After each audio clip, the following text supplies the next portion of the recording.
अगर हमें लॉस हो गया तो वो लॉस कैसे ऑफसेट कर सकते हैं, और ये म्यूचुअल फंड में टैक्स कैसे काम करता है, और ये लॉन्ग टर्म कैपिटल गेन क्या है, शॉर्ट टर्म कैपिटल गेन क्या है, इंडेक्सेशन बेनिफिट क्या होता है, ये सारी चीजें हम इस वीडियो में देखने वाले हैं विद सिंपल कैलकुलेशन।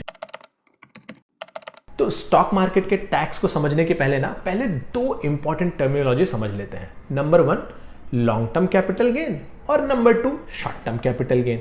अब ये दोनों क्या चिड़िया है? एक्चुअली में क्या होता है ना, जब भी हमें कोई प्रॉफिट या लॉस होता है उसमें एक टाइम पीरियड बहुत इंपॉर्टेंट होता है कि कितने टाइम पीरियड में वो हुआ है। तो गवर्नमेंट ने एक टाइम तय किया हुआ है कि इतने टाइम के बाद अगर प्रॉफिट हुआ तो उसको हम लॉन्ग टर्म कहेंगे, और इतने टाइम के बाद अगर हुआ तो उसको हम शॉर्ट टर्म कहेंगे।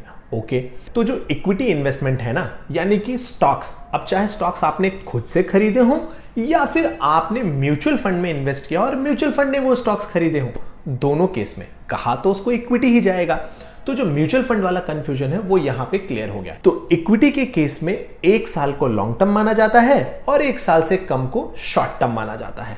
ओके, तो मान लो आपको जो भी प्रॉफिट हुआ है ना, पहले प्रॉफिट के बारे में बात करते हैं। जो भी प्रॉफिट हुआ, अगर वो 1 साल के अंदर ही प्रॉफिट हो गया, जैसे अभी ये कोविड के बाद बहुत बड़ा बुल रन चला और लोगों के पैसे डबल ट्रिपल भी हो गए, अगर उन्होंने 1 साल के अंदर प्रॉफिट बुक कर लिया तो उसे कहते हैं शॉर्ट टर्म कैपिटल गेन, यानी कि 1 साल के अंदर वाला प्रॉफिट। तो इसमें कैसे टैक्स लगेगा? इसमें फ्लैट 15%, कोई एक्स्ट्रा कैलकुलेशन नहीं।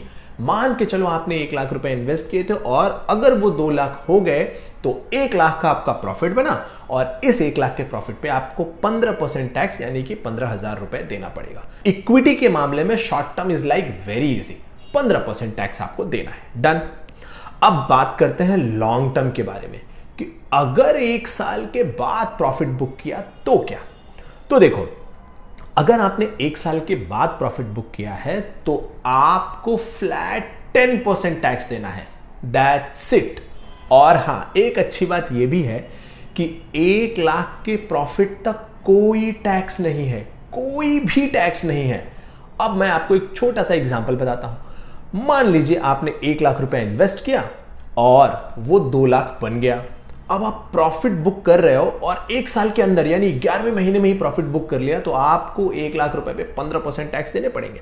लेकिन अगर आपने वही प्रॉफिट 13वें महीने में यानी कि 1 साल के बाद बुक किया तो आपका जो 1 लाख का प्रॉफिट है वो पूरा का पूरा टैक्स फ्री हो जाएगा।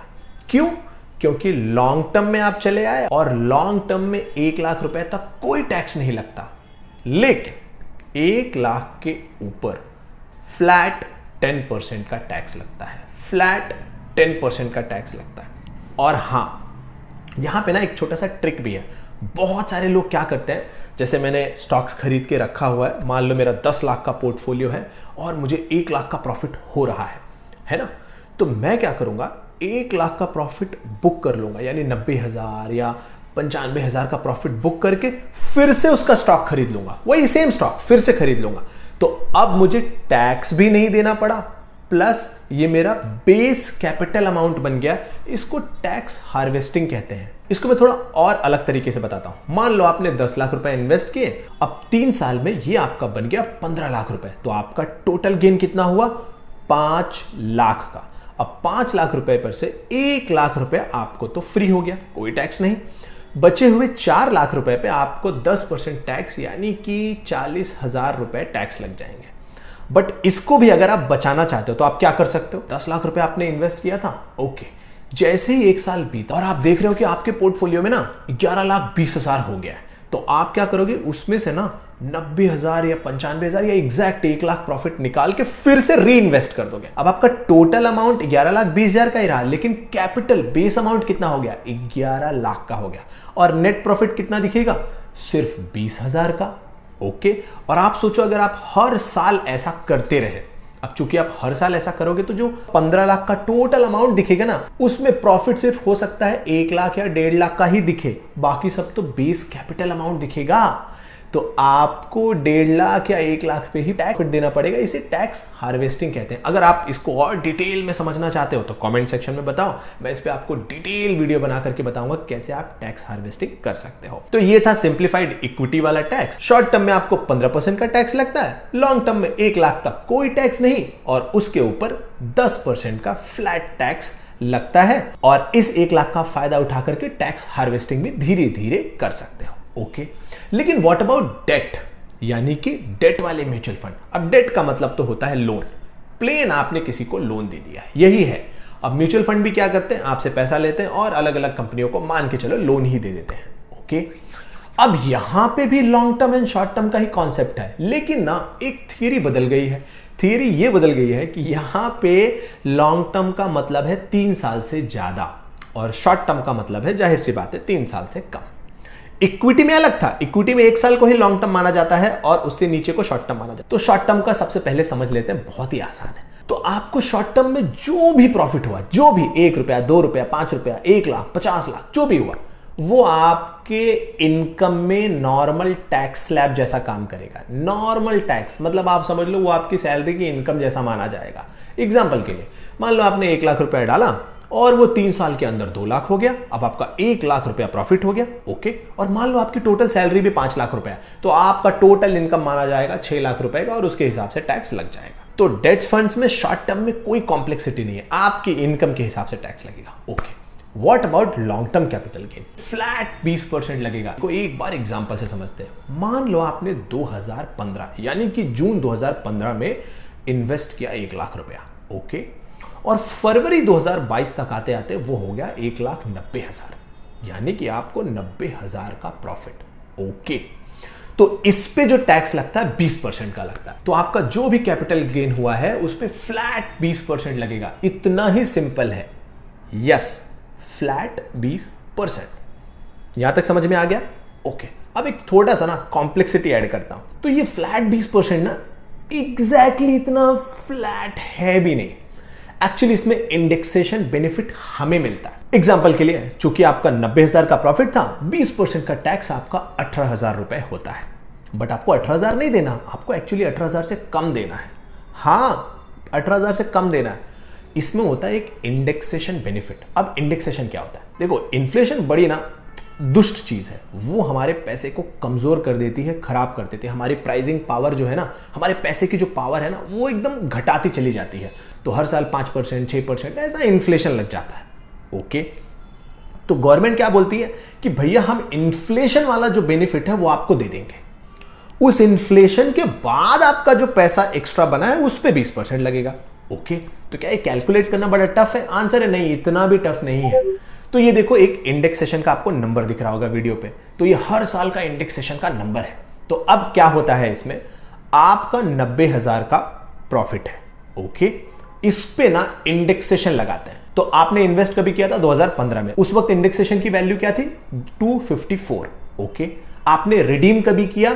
फरवरी 2022 में, और 21-22 में इंडेक्सेशन की वैल्यू क्या है? 317।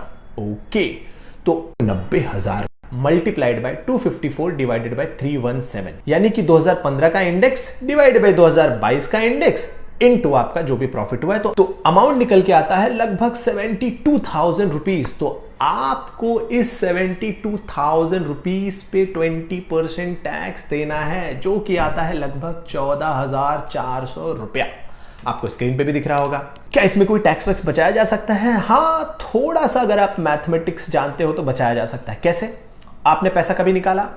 फरवरी 2022 में। अब आप सोचो, आप फरवरी 2022 में निकालने के बजाय अगर सोचते हैं कि एक काम करता हूं, मैं अगले साल का इंडेक्सेशन बेनिफिट लेता हूं, तो 1 महीना रुक जाता हूं। मार्च आ ही गया है, ये ईयर एंड हो जाएगा, अप्रैल में निकालता हूं, 1 अप्रैल को निकालता हूं। अच्छा ठीक है, 1 अप्रैल को निकाला, तब आपका 2022-23 का इंडेक्सेशन क्या मिल गया? 331, यानी कि अब आपको 254 को डिवाइड करना है 331 से एंड 90,000 से मल्टीप्लाई करना है, जो कि आता है 69,000 रुपीज। तो अब आपको जो 20% टैक्स बनेगा वो 72 पे नहीं 69 पे बनेगा। क्यों? क्योंकि आपने 1 महीना डिले करके ना इस साल का इंडेक्सेशन का बेनिफिट ले लिया आपने। यस, तो आपको जो टोटल टैक्स बनेगा 69,000 पे 20% होता है, तो वो आएगा 13,800 रुपया कुछ। अब आप बोलोगे लोकेश 600 रुपया बचा रहे हो, क्या है ये? पॉइंट मेरा ये है कि अगर आप सही तरीके से डेट फंड में यानी थोड़ा टाइमिंग का भी ध्यान रख करके निकालोगे तो आप 1 साल आगे का भी इंडेक्सेशन बेनिफिट ले सकते हो, सिर्फ 1-2 महीना आगे पीछे करके। हो सकता है आप 10 लाख करो तो 600 की बजाय ये 6,000 हो जाएगा, कुछ तो बेनिफिट मिलेगा। तो ये था पूरा डिटेल अबाउट स्टॉक मार्केट के इन्वेस्टमेंट का टैक्सेशन। अब एक सेगमेंट कि अगर घाटा हो गया तो क्या? मान लो मैंने इस साल इन्वेस्ट किया और मुझे 1 लाख रुपए का घाटा हो गया, चलो मैंने घाटा बुक भी कर लिया, तो क्या ये घाटा कहीं मुझे टैक्स में बेनिफिट दिला सकता है? तो देखो भैया, ऐसा है, अगर आपको घाटा हुआ है तो अगले 8 साल तक कभी भी आपको प्रॉफिट हो, 8 साल तक की मैं बात कर रहा हूं, इसमें एडजस्ट हो जाएगा। कैसे? अब आपका 1 लाख का घाटा हुआ, आपको टैक्स फाइलिंग करते वक्त ये बताना पड़ेगा कि मेरा शॉर्ट टर्म या लॉन्ग टर्म जो भी हो, अब इस घाटे को आप क्या कर सकते हो, अपने इनकम टैक्स में दिखा सकते हो। ओके, अब मान लो नेक्स्ट ईयर आपका प्रॉफिट हो गया 2 लाख का, तो लॉन्ग टर्म कैपिटल गेन के हिसाब से इक्विटी में लॉजिक क्या कहता है कि 1 लाख तक कोई टैक्स नहीं लगेगा, 1 लाख पे भैया आपको 10% टैक्स देना पड़ेगा। लेकिन आप अपने इनकम टैक्स में बता सकते हो कि देखो भैया, पिछले साल मुझे 1 लाख का घाटा हुआ था, तो वो तो मुझे पहले माफ कर दो, और उसके ऊपर से 1 लाख रुपए पे कोई टैक्स नहीं लगता, तो मेरे को कोई टैक्स मत लो। तो इस तरीके से आप एडजस्ट कर सकते हो। तो नेक्स्ट 8 ईयर तक आप कैरी फॉरवर्ड कर सकते हो। लेकिन यहां पे एक कैच है, ऐसा नहीं कि आपने शॉर्ट टर्म वाला जो आपका लॉस है उसको लॉन्ग टर्म से मैनेज करोगे। ना ना ना ना ना ना ना, शॉर्ट टर्म का लॉस शॉर्ट टर्म वाले से मैनेज करो, लॉन्ग टर्म का लॉस लॉन्ग टर्म वाले से मैनेज करो। ये इतना सिंप्लीफाइड है, आपको डॉक्यूमेंट में भी दिख रहा होगा। सो ये एक एडिशनल इंफॉर्मेशन थी जो मुझे आपको बतानी थी कि किस तरीके से आप अपने लॉस को भी अपने इनकम टैक्स में एडजस्ट कर सकते हो। लेकिन एक शर्त है, आपको हर बार इनकम टैक्स फाइल करना पड़ेगा, वो भी on time. Yes, on time. चाहे तो 0 इनकम हो तो भी आप 0 इनकम के साथ फाइल करो कि भैया मेरा लॉस हुआ है, तो ही ये सेट ऑफ होगा, वरना नहीं होगा। सो आई होप आपको इस वीडियो से जरूर कुछ ना कुछ सीखने मिला होगा। अगर आपके कुछ व्यू हैं, अगर आपके कुछ पॉइंट्स हैं, डेफिनेटली यार कमेंट में मुझे बताओ। I am going to interact with you guys. So मिलते हैं नेक्स्ट वीडियो में। Thank you so much.